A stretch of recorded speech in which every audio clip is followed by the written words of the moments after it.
Hi, this is Dustin Hoekstra from Cadence. Today I'll be giving a demonstration of AWR's Microwave Office integration to the Celsius thermal solver. I hope you enjoy the video. So I've opened up a project here to demonstrate the integration of Celsius thermal solver into AWR Microwave Office.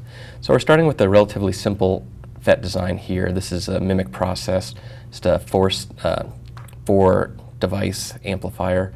And the first thing I'm going to do is just run the simulation, and that's going to kick off the harmonic balance simulation here. And we can see we're achieving between 1 and 2 dB of compression here at 17 dBm in. So because that's the point where I want to measure not only nonlinear simulation but my thermal simulation, I'll create an output file here and specify the output power, or sorry, the input power to be 17 dBm. And that will create this file called thermal power RF for me. And we can see here, because I simulated it, here's that data file, and it provides a nice table of all the power dissipation numbers for every single device, active or not, in the layout of this amplifier. And now here, if I focus in on my schematic, I'm going to add a thermal extraction block. And very similar to EM extraction, what I've done is I've selected my amplifier here to be extracted. As you can see, that's highlighted in red. I'm going to point to my thermal stack up here, which is located in my global definitions. I have my thermal stack up right here, which is very, very similar to an EM stack up. And right now, and I'm going to point to thermal power RF, which is the name of that data file right here. So once I have everything set up, and of course choosing my simulator to be Celsius, once I have that all set up, I can say add extraction. It's going to create this Celsius document for me. We can see here in parentheses it says it's Celsius is the thermal solver here. And what I can do is I could just hit simulate here, but what I'd like to do to kind of see things in more detail is open it in native editor. And what that will do is it will kick off Celsius for me, so that will launch in the background here, and in just a few seconds will pop up for me.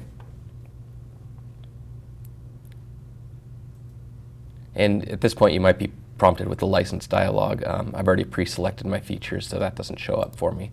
And here we have the exact same structure in Celsius that we had in Microwave Office. So I'm going to go ahead and hit the play button to simulate. That's going to show me here the dissipated power for each of the power sources, and we can see it's about 0.37 watts. So I'll hit OK, which will say it's OK to start the simulation. Here in the output window we can see what's going on, so it's checking the geometries, doing any pre-processing that's necessary, and it's beginning the surface mesh and the 3D mesh. So that's all been generated, and it's going to go through its mesh iterations. One thing I can check while it's simulating here, in the project browser we have a parts library, so we can highlight and look at all the parts that have been brought over by material. So here's all the gold that's been brought over, here's all the silicon carbide, which is kind of hiding underneath the top layer there, and the silicon nitride layer here on the top. And we can see here that the static simulation completed. It's all finished. It took about, say, less than a minute. Oh, it took 31 seconds for it to run.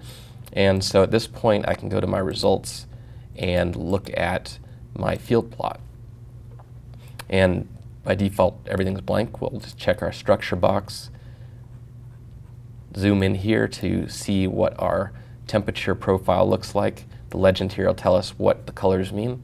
We're maxing out at, looks like 56.8 degrees C.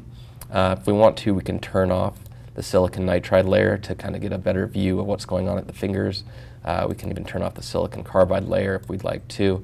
I'll turn that one back on briefly, because I'd like to also show how you can cut this, turn on the clipping. So here if we have the clip setting right there, and now we can drag that back and forth if we really want to get a cutout view of how the heat's being dissipated through the dielectric. So once we're satisfied with what we've seen here, we can just close this. And what's nice is that it will automatically pop up in Microwave Office. We'll get a nice view here of all the heat sources. So if I click here, we can see it's highlighted in red. It gives me the average temperature of each of them. If I want to see a finger-by-finger analysis, I can do that too. It'll tell me not only the temperature of the heat being dissipated, but also the power being dissipated for each one. So we can do that for each individual finger or groups of 4, or if we'd like the whole thing. And really that shows how simple it is to take a layout in Microwave Office, set up a power analysis with the input power sweep, and be able to do a thermal analysis on that, on the complete structure. Thank you for watching the video. For more information, please go to cadence.com.